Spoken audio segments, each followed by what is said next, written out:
We can't always be on like Alex. Eventually, we lose steam, right? We drain our battery.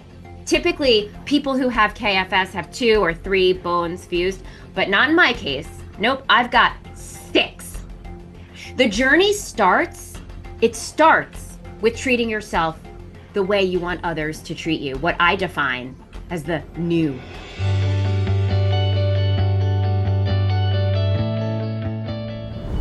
So it's now my absolute pleasure to introduce our speaker today, Emily Golden. Emily Golden is CEO and founder of Golden Resources, a boutique strategic talent advisory firm in Cherry Hill, New Jersey. Emily spent over 17 years rising through the ranks in HR as a suite partner before founding Golden Resources. A transformational force, Emily has invested over 5,000 hours supporting hundreds of leaders, groups, and teams, which earned her the highest level of certification by ICF, Master Certified Coach, a distinction held by only 4% of the world's certified coaches. An author, Emily published the New Golden Rule as the first step in her movement to transform the workplace. Golden Resources clients range from Fortune 50 to 5,000 companies to family owned businesses across industries, including for and nonprofits.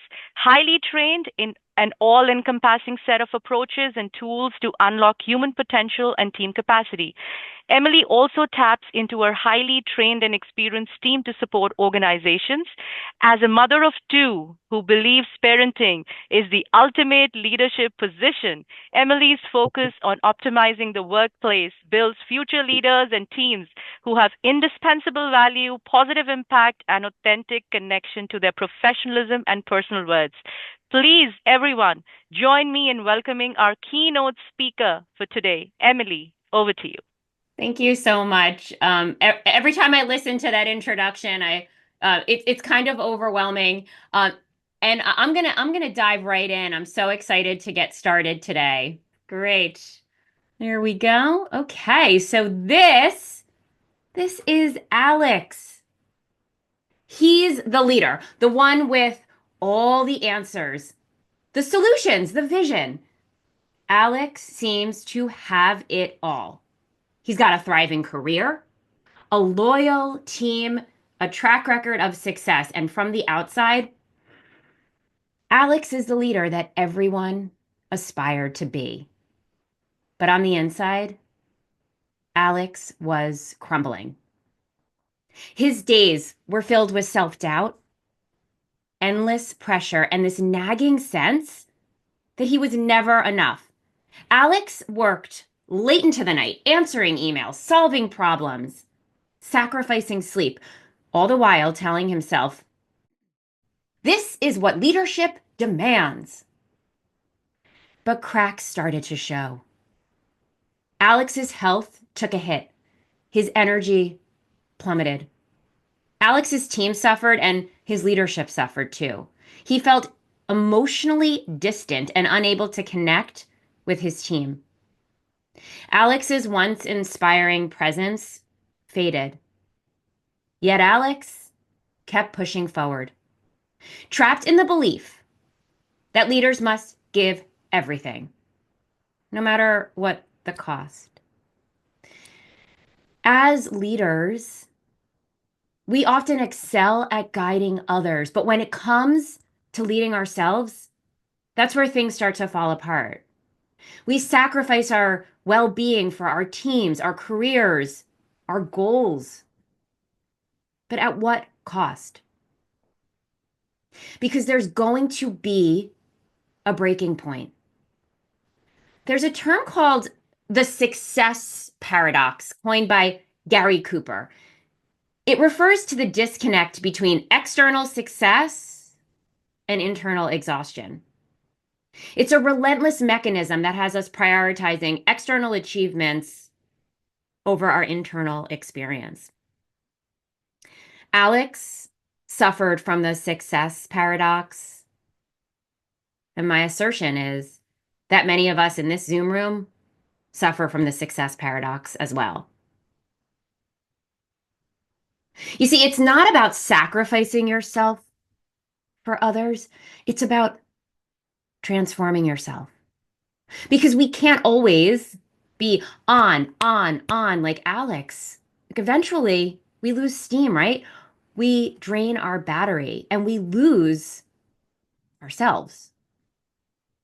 True leadership begins with self leadership. The reason I love working with leaders like Alex so much has to do with my own roller coaster, my own journey to overcoming obstacles. I'm standing in front of you right now, even though doctors told me by this age, I'd be in a mobility scooter. I was born with two rare conditions, one called Ehlers-Danlos, EDS for short, and one called Klippel-Feil syndrome, KFS for short. EDS means that the connective tissues in my body, the material that holds everything together, it's fragile and unpredictable. My joints move a little too far. My skin stretches and bruises easily. And healing takes longer than it should. With KFS, the bones in my neck are fused together. So typically people who have KFS have two or three bones fused, but not in my case. Nope, I've got six. Because hey, I mean, I'm always the overachiever, right? Because of this, I've never really been able to turn my head the way most people can. And in my first year of life, my head was laying limp on my shoulder. And as I grew up, I carried several different impacts, neurological and otherwise, from the way my body was built differently. And it wasn't just the physical ups and downs for me. In fifth grade, I was failing school. It took 2.5 years of tutoring with an executive functioning tutor to transform my learning trajectory. And by eighth grade, I graduated top of my class. And the same thing happened in college. I was diagnosed with generalized anxiety disorder. Down, up, more downs, further down, and then back up. You see, for a long time, these conditions made me feel different, broken, even. I learned how to hide the pain and how to push through, how to just pretend that everything was fine. But over time, something shifted. I realized that my story wasn't about what my body couldn't do, it's about what my spirit could do. You see, living in a body that doesn't always cooperate has taught me more about resilience, creativity, and strength than anything else possibly could. So I'm not here despite these challenges. I'm here because of them. You could say I'm familiar with obstacles and a bit obsessed with using every resource available to bounce back better and not just survive, but thrive and lead. So today, not only is hitting a wall familiar to me, but with clients like Alex who are in breakdown, I'm like a moth to the flame. I bring the full weight of my experience to the table to support their breakthroughs, perhaps your breakthroughs. And it starts with this. True leadership begins with self leadership. Even Simon Sinek says in his book, Leaders Eat Last, to lead others, you must first learn to lead yourself. And my friends here today, this isn't just a nice idea. It's actually the foundation of sustainable leadership and a good life. The lead dog on a sledding team has a different training schedule, different care than the other dogs. Like the workers, the queen bee's role is to perpetuate the hive by laying thousands of eggs. The lead goose flying south has a very specific pattern it follows in order to lead. And sustaining the path is just a matter of life or death in the animal kingdom. You see, different positions require different priorities. Why wouldn't it be the same for human leaders? And when I say leader, I'm talking about a way of being, not a position on an organizational chart or a hierarchy. It's a way of showing up in the world. The journey starts with treating yourself the way you want others to treat you, what I define as the new golden rule. It's about self-compassion, setting boundaries, and please releasing this myth that leadership requires constant sacrifice. There's so much talk today about resilience, and it is a worthy conversation. And at the end of the day, we cannot possibly be resilient unless we change the way we take care of and lead ourselves. So if you've ever felt that tension between outward success, right, and the inward exhaustion, you're not alone. This talk here is for you. Together, we're going to uncover how to break free from the success paradox and lead in a way that's not only effective, but sustainable. Transforming yourself and transforming your leadership. Peanut butter and jelly. Bread, peanut butter, jelly. Lemonade. Making lemonade. Simple, right? Lemon, water, sugar. French fries. Potato, oil, salt. 3 different things that take 3 easy steps. What if I told you that sustainable leadership could be that easy? Breaking free from the success paradox requires 3 different things that take 3 easy steps. And those things are the common traps I see leaders fall into over and over and over. They are the inner critic, the fear of losing it all, and emotional disconnection. Let's take a walk through each of these traps and the 3 necessary steps to escape them.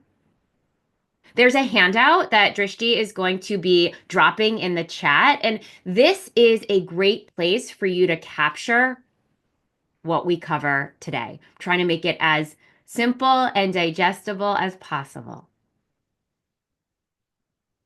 You can write right on that PDF if you bring it up on your computer. Okay, so let's dive in. Trap number 1, the inner critic.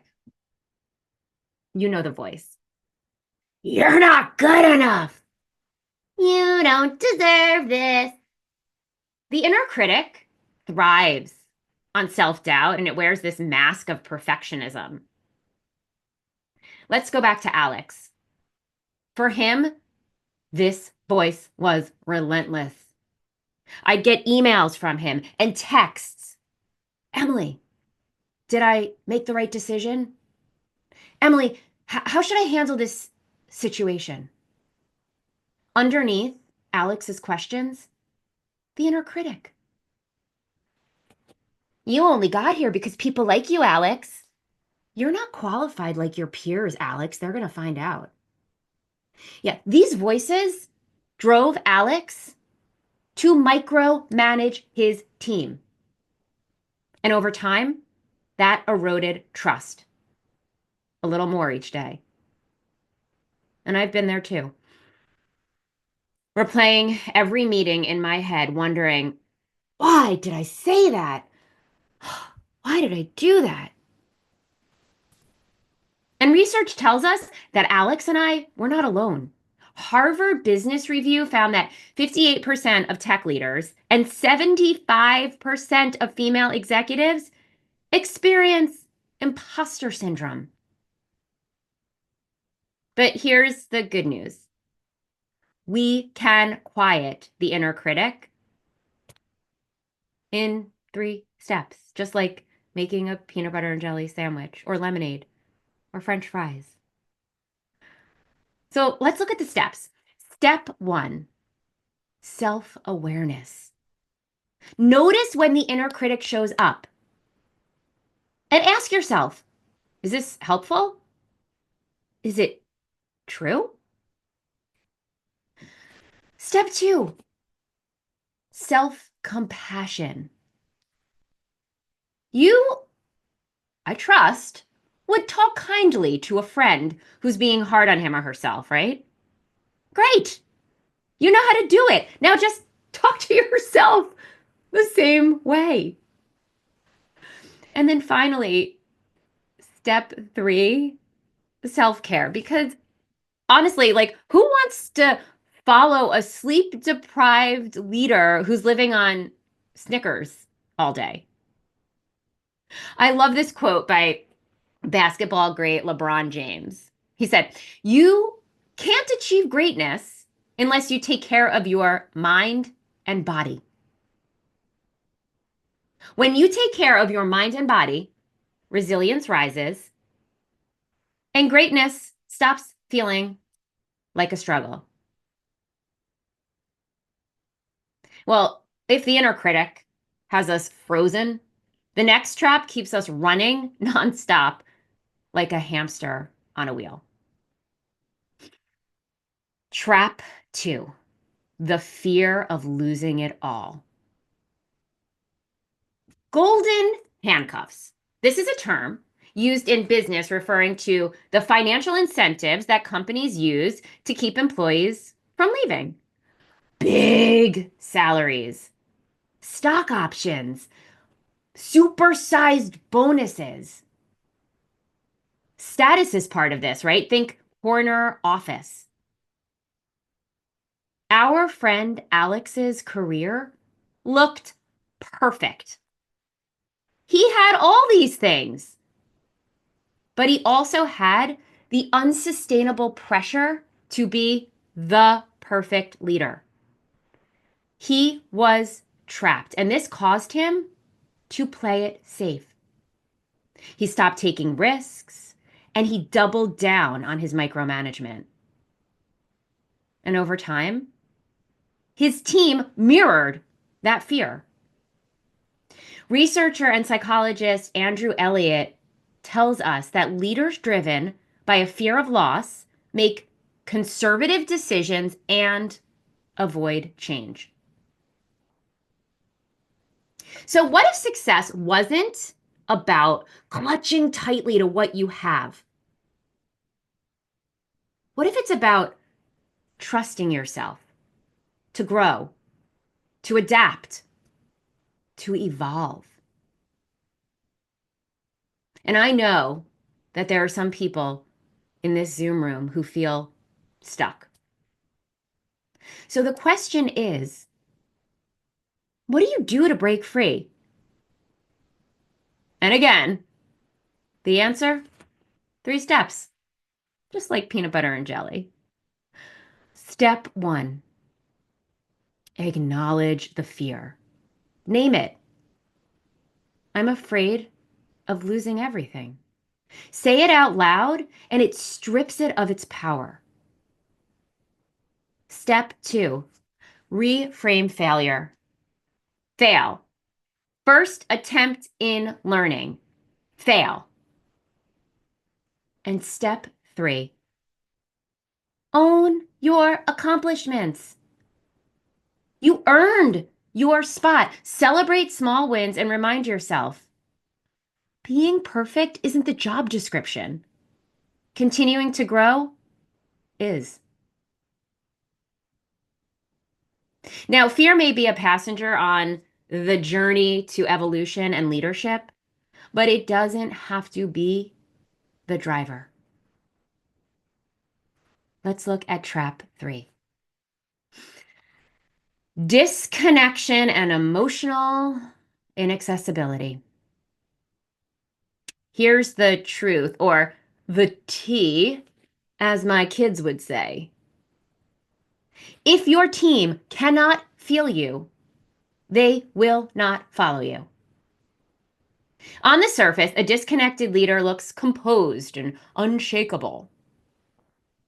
But often, beneath the surface, there's isolation and insecurity. Alex, our friend Alex, thought that vulnerability was weakness. He was strictly business. No personal check ins, and absolutely no sharing struggles. Alex had boxed himself in. He was isolated, and his team could not feel him. Daniel Goleman's research shows us that emotionally intelligent leaders build more trust, create greater collaboration, and inspire creativity. And what if I said I have the key for you to walk through the door and out that box? You guessed it, 3 easy steps, just like lemonade. Making lemonade, that is. Step one, name your feelings. This creates clarity and supports emotional regulation. Step two, feel your feelings.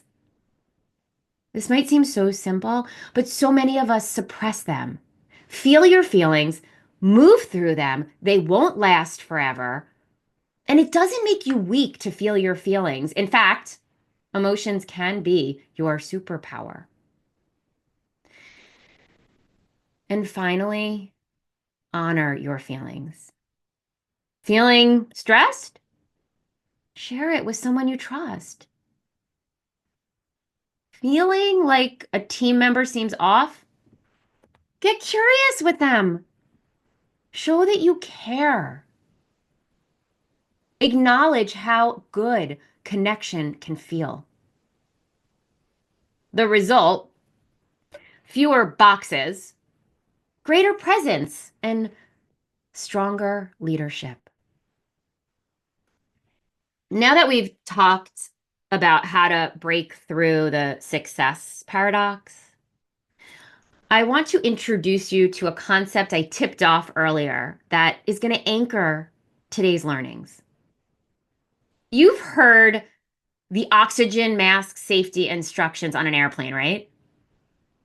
Yeah. In the event of a sudden loss of cabin pressure, oxygen masks will drop from the ceiling. Place yours on first before assisting anyone else, even children. Now, picture this. You're on a plane. The cabin pressure terrifyingly drops. Oxygen masks fall from the ceiling, and instead of putting yours on, you scan the cabin to see who needs help first. Your instinct kicks in. Help everyone else before yourself. This sounds absolutely ludicrous, right? But that's exactly what we've been taught to do by a rule that many of us have grown up following. The golden rule. The golden rule, right? Treat others the way you want to be treated. The focus always on others. Even if you're gasping for air. Now, okay, I'm having fun with this. Imagine this. It's the same plane, same terrifying pressure drop, but this time, when the oxygen mask drops, you put it on yourself first.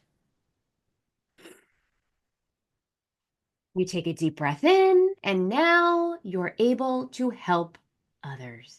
Clear-headed, strong, and steady. That's not selfish. That's survival.